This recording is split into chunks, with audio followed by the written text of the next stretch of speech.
The JFK files have dropped, but what was really inside them? For decades, the government kept key records locked away. Now, with new documents finally unsealed, do we have the answers or just more questions? Joining us is Benz, breaking down what's inside, what's missing, and what it all means.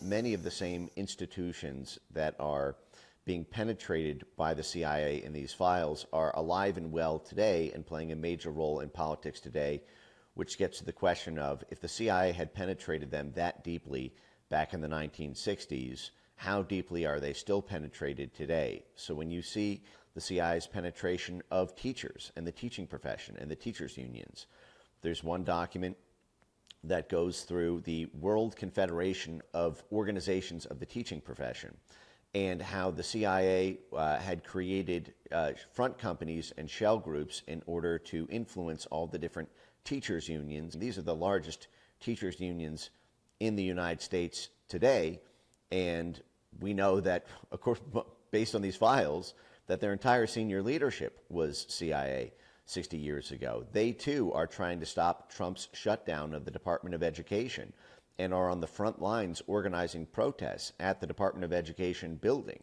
It was JFK who really fully transitioned the U.S. into a so-called small wars model, which is this idea that the U.S. has to transition from thinking about its special operations in terms of tanks and fighter jets, but really thinking of it in terms of paramilitaries and control over local governments and control over the local indigenous populations in places that we operate to get the support of the local population.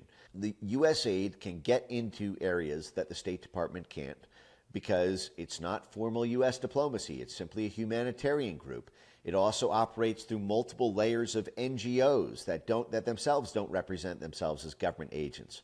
And so they have more credibility with the local populations. There's much less oversight, so they can fund dirty actors. For example, if a local warlord is in control of the territory or a narco gang is in charge of the territory, it might be a diplomatic incident to give them a State Department grant because that's formal U.S. diplomacy rewarding and directly financing drug networks, people committing genocide. But if USAID is doing it as a distribution of humanitarian funds to the local population, and they just happen to be, the senior leaders over those local populations, then USAID can get away with it, and so that gets them on our payroll and establishes that favors for favors relationship. That if they want to keep getting the money, they'll do what USAID wants, and so they will follow the policy set forth by USAID, even if that's not the policy being recommended by the U.S. State Department. The problem with USAID is not that it has the power to do what it does,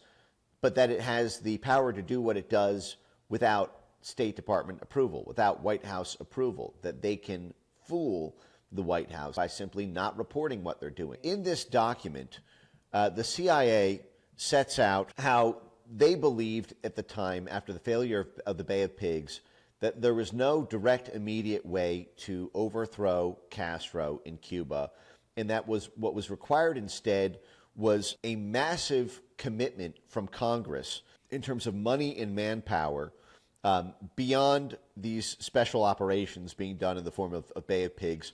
But the CIA was frustrated that that political will from Congress did not exist.